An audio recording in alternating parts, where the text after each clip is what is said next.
தீபாவளி பண்டு 3வது மாதம் ஆரம்பிச்சிருச்சு. சரி போய் கட்டிட்டு வந்துடலாம், 10ஆம் தேதிக்குள்ளே கட்டலைன்னா 50 ரூபா ஃபைனு.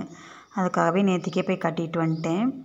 இந்த பண்டு பாத்திரங்கள்லாம் கிடையாது, ஸ்வீட்டு எதுவுமேலாம் கிடையாது. பட்டாசு கொடுப்பாங்க. நம்ம 12 மாதம் கட்டினோம்னா 24,000 ரூபா போக அதில் அவங்க 2000 பிடிச்சிக்கிட்டு அவங்க 3000 ரூபா போட்டு எக்ஸ்ட்ரா போட்டு 5000 ரூபாய்க்குள்ளான பட்டாசு போட்டு கொடுப்பாங்க நமக்கு. நான் இது நமக்கு வேணான்னு சொன்னேன். அவங்க எங்கள் வீட்டில் அந்த பட்டாசு எப்படியாவது வாங்கத்தானே செய்வோம், அந்த டயத்தில் இருக்கட்டும்னு அவங்க போட்டாங்க. சரி பண்டு கட்டிட்டு வரப்போ மார்க்கெட்டில் காய்கறியும் வாங்கிட்டு வந்தாச்சு. பொடி அரைக்கிறதுக்காக, இட்லி பொடி அரைக்கிறதுக்காக எல்லாத்தையும் கொஞ்சம் வெயிலில் கொஞ்சம் காய வச்சுருந்தேன். வெயிலும் அதிகமாக இல்லை, லைட்டான வெயிலாக தான் இருந்துச்சு. அப்படி அப்படியே பாத்திரத்தோடு தான் வச்சுருந்தேன் காயறதுக்கு. எள் ஒரே எள்ளாக போட்டு அரைக்கலான்னு பார்த்தேன். எள் கம்மியாக இருந்துச்சு, ஒயிட் எள். அதனால் கொஞ்சம் கருப்பு எள்ளும் சேர்த்து அது பாதி இது பாதியமாக கலந்து காய வச்சாச்சு. அந்த எள் சேர்த்து வறுத்து பொடி ரெடி பண்ணாலே கம்மன்னு சூப்பராக இருக்கும், வாசனையாக இருக்கும், சாப்பிட்றதுக்கு டேஸ்ட்டும் இருக்கும்.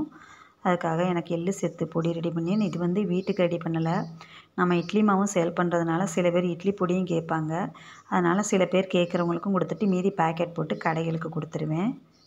எனக்கு வெளியில் வேலை பார்க்க போயெல்லாம் பழக்கம் இல்லை. எனக்கு தெரிஞ்ச வேலையை நானே செஞ்சு சேல் பண்ணிக்கிருவேன். அடுத்த நாள் காலையில் தட்டாம்பயிறு குழம்பு வச்சேன். பீன்ஸ் கேரட்டு பொரியல் பண்ணி, காலையில் டிஃபனுக்கு இட்லியும் தக்காளி சட்னியும் ரெடி பண்ணேன். சாப்பிட்டுட்டு தம்பி அவங்க அப்பாலாம் கிளம்பிட்டாங்க. கிச்சன் எல்லாம் அப்படி அப்படியே இருக்குது, பூரா க்ளீன் பண்ணி எடுத்துகிட்டு அடுத்து இட்லி மாவு அரைக்கிறதுக்கு ரெடி பண்ணணும். குளிர்காலம் வந்துட்டாலே தம்பியை சுடு தண்ணி தான் குடிக்கிறதுக்கு கொடுப்பேன். பச்சை தண்ணி சுத்தமாக சேராத குடித்தா சளி பிடிச்சிக்கிறோம். காலையில் 1.5 மணி நேரம் வரைக்கும் ரொம்ப பரபரப்பாக இருக்கும் வேலையை, வீட்டு வேலையை, சமையல் வேலையை. அந்த வேலையை முடிச்சுட்டு அனுப்பிச்சி விட்டோம்னால அடுத்த வேலையை கொஞ்சம் மெதுவாக பொறுமையாக பார்த்துக்குவேன். நான் ப்ரௌனியுமே ரெடி பண்ணி கொடுக்குறேன். உங்களுக்கு எந்த மாதிரி ப்ரௌனி வேணும்னா என்கிட்ட ஸ்க்ரீனில் இருக்க நம்பருக்கு வாட்ஸ்அப் பண்ணி கேளுங்க. ஃப்ரீ ஷிப்பிங்கோட ரொம்ப கம்மியான விலையில் போட்டு கொடுக்குறேன். ப்ரௌனி வீடியோவை காமிக்கலையே, என்ன ப்ரௌனி ரெடி பண்ணி கொடுக்குறாங்கன்னு சொல்கிறாங்கன்னு நினைக்காதீங்க. உங்களுக்கு எந்த மாதிரி ப்ரௌனி வேணும்னா கேளுங்க, நான் ரெடி பண்ணுறேன்.